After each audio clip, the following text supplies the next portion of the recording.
Assalamualaikum warahmatullahi wabarakatuh. Salam sejahtera, salam perpaduan dan salam Malaysia Madani. Yang berusaha, Tuan Pengerusi Majlis, barisan hakim yang arif, lagi bijaksana, guru-guru yang dihormati, seterusnya rakan-rakan yang saya kasih sekalian. Hadirin yang dihormati, apakah artinya sebuah negara yang maju jika rakyatnya hidup berpecah belah? Apakah gunanya bangunan pencakar langit, teknologi canggih dan ekonomi yang berkembang pesat jika masyarakatnya saling membenci serta hilang rasa hormat antara satu sama lain? Hakikatnya, kekuatan sebuah negara tidak diukur pada kemajuan fizikal semata-mata, tetapi pada keutuhan perpaduan rakyatnya. Malaysia ialah sebuah negara yang unik kerana dihuni oleh masyarakat yang berbilang kaum, agama dan budaya. Kepelbagaian ini merupakan satu kelebihan, namun pada masa yang sama menjadi satu amanah yang mesti dipelihara bersama. Persoalannya, apakah asas yang mampu menyatukan jutaan rakyat yang berbeza latar belakang ini? Jawapannya ialah penghayatan rukun negara. Justru saya berdiri pada hari ini untuk menegaskan bahawa 3 prinsip rukun negara, iaitu kepercayaan kepada Tuhan, kesetiaan kepada raja dan negara, serta kesopanan dan kesusilaan, merupakan tunjang utama yang menjamin kelangsungan perpaduan Malaysia. Hadirin yang dihormati, hujah pertama saya ialah kepercayaan kepada Tuhan melahirkan rakyat yang berintegriti serta berakhlak mulia.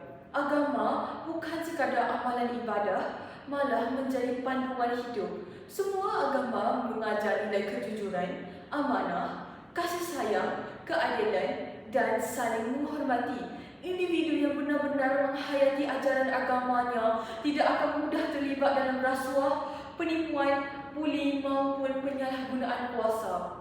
Namun demikian, terdapat segelintir pihak yang beranggapan bahawa agama hanyalah urusan pribadi dan tidak memberi kesan kepada pembangunan negara.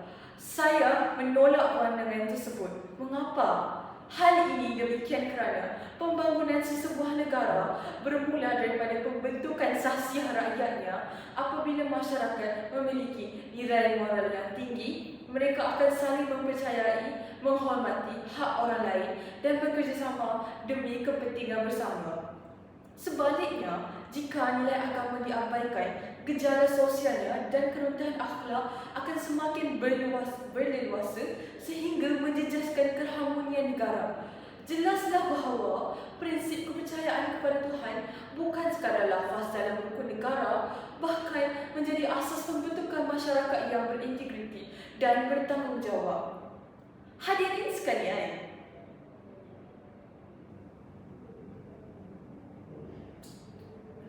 hujah kedua saya ialah kesetiaan kepada raja dan negara menjadi benteng kestabilan serta kedaulatan negara. Kesetiaan bukan bermaksud menerima segala-galanya tanpa berfikir. Sebaliknya, kesetiaan bermaksud meletakkan kepentingan negara, mengatasi kepentingan diri, menghormati perlembagaan, mematuhi undang-undang serta mempertahankan keamanan yang telah dibina sejak sekian lama.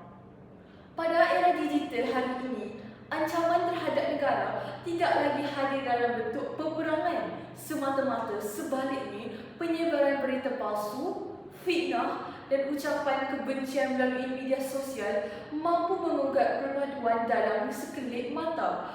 Ada yang beranggapan bahawa berkongsi sesuatu di media sosial hanyalah satu kebebasan bersuara. Namun, kebebasan tanpa tanggungjawab boleh membawa padah kepada masyarakat dan negara. Oleh sebab itu, rakyat yang benar-benar setia kepada negara akan menyemak kesahihan maklumat sebelum berkongsi, menghormati undang-undang serta sentiasa menjaga nama baik Malaysia. Sesungguhnya, negara yang rakyatnya bersatu hati dan setia kepada tanah air akan lebih kukuh menghadapi apa jua cabaran, sama ada ancaman dari dalam maupun luar negara. Hadirin yang saya hormati, hujah ketiga saya ialah kesopanan dan kesusilaan menjadi nadi perpaduan dalam masyarakat majmuk. Bayangkan sesebuah masyarakat yang hilang adab, bahasa menjadi kasar, penghinaan menjadi kebiasaan, fitnah menjadi budaya dan perbezaan pendapat diselesaikan dengan kebencian. Mampukah masyarakat seperti ini hidup dalam keadaan aman? Sudah tentu tidak. Sebaliknya, masyarakat yang mengamalkan kesopanan akan lebih mudah bertolak ansur, menghormati perbezaan dan menyelesaikan konflik melalui perbincangan serta persefahaman. Lebih-lebih lagi, pada zaman media sosial, setiap patah perkataan yang ditulis mampu menjadi jambatan perpaduan atau pencetus perpecahan pada zaman kini. Bak kata pepatah, telajak perahu boleh diundur, telajak kata buruk padanya. Oleh itu, prinsip kesopanan dan kesusilaan bukan lagi sekadar nilai murni, malah menjadi keperluan dalam memastikan keamanan negara terus terpelihara sehingga kini. Sidang hadirin yang dihormati,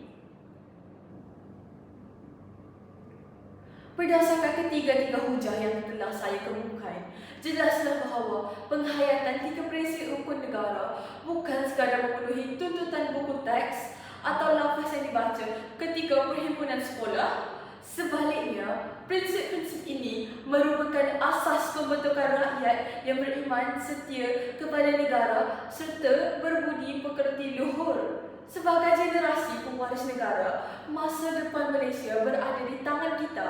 Kitalah yang menentukan sama ada rukun negara terus menjadi panduan hidup atau sekadar tinggal sebagai tulisan yang terpahat di dinding sekolah. Jika kita benar-benar menghayatinya, Malaysia akan terus aman, bersatu dan dihormati dunia. Namun, jika mengabaikannya perpaduan yang kita nikmati hari ini, mungkin hanya tinggal kenangan untuk generasi akan datang. Sebelum saya mengakhiri pidato ini, izinkan saya meninggal sebuah renungan. Bangsa yang hebat bukan kerana warna kulitnya, bukan kerana bahasa pertuturannya, bukan kerana kemewahan yang dimilikinya, tetapi kerana rakyatnya bersatu hati menjunjung nilai yang sama, dan nilai itu bermula dari penghayatan rukun negara. Dengan lafaz Bismillahirrahmanirrahim, marilah kita bersama-sama menghayati tiga prinsip rukun negara demi Malaysia lebih aman, lebih bersatu dan lebih gemilang. Sekian, wabillahi taufiq wal hidayah. Wassalamualaikum warahmatullahi wabarakatuh.